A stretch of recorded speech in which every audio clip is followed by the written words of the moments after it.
হলো 7টা 20 এই সময় আমি একদম ঘুমিয়ে থাকি। আমি 3টে। আলী ইফতেখার হাসান, অফিসার ইনচার্জ, মোহাম্মদপুর থানা। অভিযোগ, সম্প্রতি 10 লাখ টাকার হিরোইন আত্মসাৎ করে মাদক মামলাকে ছিনতাই মামলা বানিয়ে ফেলেছেন তিনি। অভিযোগের সত্যতা অনুসন্ধানে মোহাম্মদপুর জেনেভা ক্যাম্পে দেশ টিভি টিম। মাদক চুরি, ছিনতাই, অস্ত্রবাজি থেকে বাঁচতে ব্যানার পোস্টারিংও করা হয়েছে। 7 মে প্রায় 100 গ্রাম হেরোইন সহ সাদ্দাম ওরফে ম্যানেজার সাদ্দামকে পুলিশের হাতে তুলে দেয় তারা। মাদকে হিরোইন বেচতো, গাঞ্জা বেচতো, আবার বাংলা চুল্লু আছে না ওইটা বেচতো। এইসব যেদিনকে ধরছিল মনে করেন ওর কাছে কত 100 গ্রাম না কত এনে পাইছিল, আর থানাতে মহিলারা মিছিল নিয়ে গেছিল। গ্রেফতারের পর তো তাকে আবার পুলিশ অন্য মামলায় চালান দিয়ে দিয়েছে।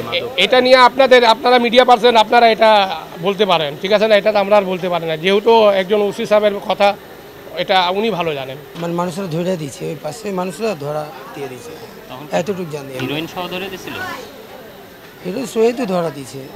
তবে পুলিশ সাদ্দামকে আদালতে চালান করে 2023 সালে আরেক মাদক মামলার ওয়ারেন্টে।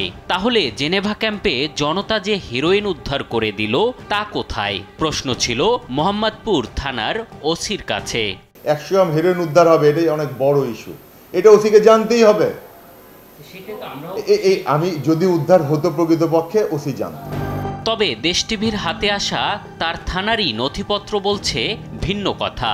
সাদ্দাম ওরফে ম্যানেজার সাদ্দামকে থানায় আনার পর সাধারণ ডায়েরিতে নোট নিয়ে প্রস্তুত করা হয় এজাহার। 24,443 নম্বরের সে মামলায় 100 গ্রাম হিরোইন জব্দের তালিকায় দেখানো হয়, যার বাজার মূল্য উল্লেখ করা হয় 10 লাখ টাকা। এজাহারটি এসআই রাজুকে ফরওয়ার্ডিং দেওয়ার নির্দেশও দেয়া হয় থানার নিজস্ব হোয়াটসঅ্যাপ গ্রুপে। নির্দেশনা পেয়ে প্রস্তুত করা চালাননামায় সাদ্দামের নাম লিখে কোনো অজ্ঞাত কারণে আবার কেটে ফেলেন তারা। হিরোইনের মামলা গায়েব করে পুরনো ওয়ারেন্টে চালান করা হয় সাদ্দামকে। 24,443 নম্বরের মামলাটি হয়ে যায় ছিনতাই মামলা। ভুলবশত সে মাদকের আসামি হিসেবে, নতুন মাদকের আসামি হিসেবে তাকে গ্রেপ্তার দেখাইছে জিডিতে, ওয়ারেন্ট হিসেবে।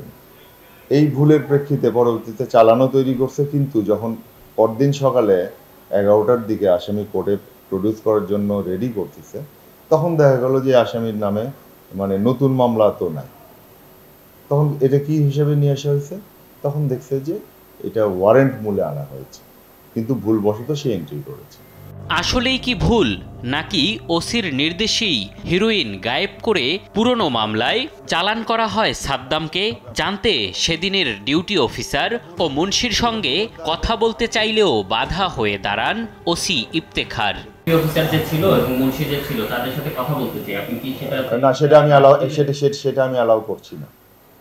এটা আমি অফিসার ইনচার্জ হিসেবে, যেহেতু একটা তদন্তাধীন বিষয়, আমি এটা আপনাকে অ্যালাউ করতে পারি না। আপনি তদন্ত করে ফেলবেন, তাহলে আমার অফিসার কি কাজে আছে? ওসি ইফতেখারের এমন কর্মকাণ্ড নিয়ে কথা হয় তেজগাঁও জোনের ডিসি ইবনে মিজানের সঙ্গে। তার দাবি, বিষয়টি নিয়ে তদন্ত চলছে। এই বিষয়টি নিয়ে কিন্তু আমাদের 2টি তদন্ত কমিটি গঠন করা হয়েছে এবং 2 জন অফিসার এখানে তদন্ত করছেন এই বিষয়টি। বিস্তারিতভাবে ওনারা তদন্ত রিপোর্ট হয়তো কিছুদিনের মধ্যে দিয়ে দেবেন। তদন্ত শেষ না হওয়া পর্যন্ত এই বিষয়টি নিয়ে আমার মন্তব্য না করাই ভালো। পুলিশের তদন্ত আর দেশ টিভির অনুসন্ধান চলাকালে ওসিকে বহাল রাখতে মরিয়া হয়ে ওঠে মাদক ব্যবসায়ী ও সন্ত্রাসীরা। তার পক্ষে মানববন্ধনে অংশ নেন ইকবাল ওরফে কসাই ইকবাল। পুলিশের কাছে থাকা তথ্য বলছে যার নামে রয়েছে মাদক মামলা। আরও অংশ নেন রাকিব, ইফরান, রুবেল সহ অসংখ্য মাদক ব্যবসায়ীরা। এরা সবাই মাদক সহ একাধিক মামলার আসামি।